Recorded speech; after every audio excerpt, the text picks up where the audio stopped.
Hi, I'm Kid Red. I'm a musician from New Orleans. Been playing around New Orleans ever since you could get rained on at a Saints game. And music is my calling in life. It's kind of a rough life, it's got a lot of ups and downs, but every time I've gotten knocked down, I get back up again. Looked like I'd finally gotten a break back in 2004 when I met Lenny McDaniel at the Spotted Cat. We got to know each other, and first thing you know, we went into Word of Mouth Studio over across the river in Algiers and recorded a song that Lenny wrote. It was called Brand New Mambo. I was lucky enough, and frankly pretty amazed, to get George Porter of the Meters to play bass on this.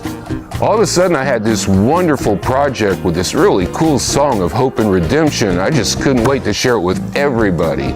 But before I could do anything else with the song, Katrina came along and pretty much turned everything, including my whole life, on its head. Since that day, I've been on a journey back to where I was before Katrina came and washed everything away.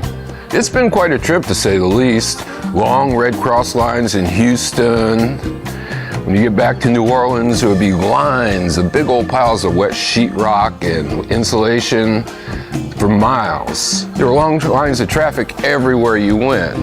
I-10 was like a parking lot going back and forth to Houston. Every store you went to, big long lines. Spencer Boren said it best, I think, when he said everything about this is just one long black line. I've always done some handyman work on the side, so right after the storm I found myself helping a few of my friends try to get their houses back together, and I also rebuilt my mom's house out in Lacombe. On the upside, I did get to be on HBO in the series Treme, and I kept getting up and things just kept getting better and better, and I was slowly finding my way back. A couple years after the storm, I did move my mom down to Florida, and then eventually I ended up moving down here to Florida as well, just so I could keep her company. And it hasn't always been easy, but I've always had friends there to help me when I needed it, and somehow I've come out of this thing all right. The whole time I've been trying to finish and release this song, I've been writing and collecting songs about this journey, until I felt like I had just the songs I needed to tell this story. Now my heart's telling me that it's time to bring these songs to you. So let me tell you a little bit about the record. Besides Brand New Mambo, I'm going to be doing songs by Amzie Adams, Carolyn Wonderland, and Paul Sanchez.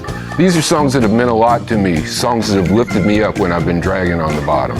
The rest of the album will be songs I've written from the poetry of my friends Rich Davidson and Stan White, and songs I've written myself. Beth Patterson has agreed to be my producer on this. She signed on with me about 3 years ago. She's a brilliant musician, not to mention just a wonderfully cool and hilariously funny person to work with. She's been a constant source of inspiration and energy, and without her, this project wouldn't be anywhere. Of course, I can't do this on my own. Besides playing music as much as I possibly can, I do handyman work and I pet sit for people. But even all the money I make doing that is barely enough to help me get by. The only way I can bring this music to you is to ask you to donate money to this campaign and help me put it out. To thank those of you who decide you'd like to partner with me on this mission, I'm putting together some nice tokens of my appreciation for joining my team. Everybody gets Brand New Mambo download just as soon as it's ready. And higher levels will include all of my recorded work and some unreleased tracks. At higher levels, premiums will include Amzie Adams Dancing Cat t-shirts and signed and numbered copies of my photography from concerts around New Orleans, none of it ever published before. I've even got a donation level that includes me coming to your house and doing an acoustic concert and cooking my famous vegan red beans and rice recipe for you and 20 of your best friends. When I first met Lenny McDaniel, I was bartending at the Spotted Cat. Frenchman Street hadn't really taken off yet, and a lot of people will tell you that the fact of having an artist of Lenny's stature was one of the major turning points in the Frenchman Street story. When he first suggested that I cover Brand New Mambo, I was just thrilled. It had become one of my all-time favorite songs with this really great message of redemption that I so related to. When we lost Lenny a couple years ago, I became even more determined to get this song out. And now, with your help, it is well within my reach to do just that. Thank you so very much for considering my project. I got a brand new mambo, gonna put you in the groove. I got a brand new mambo.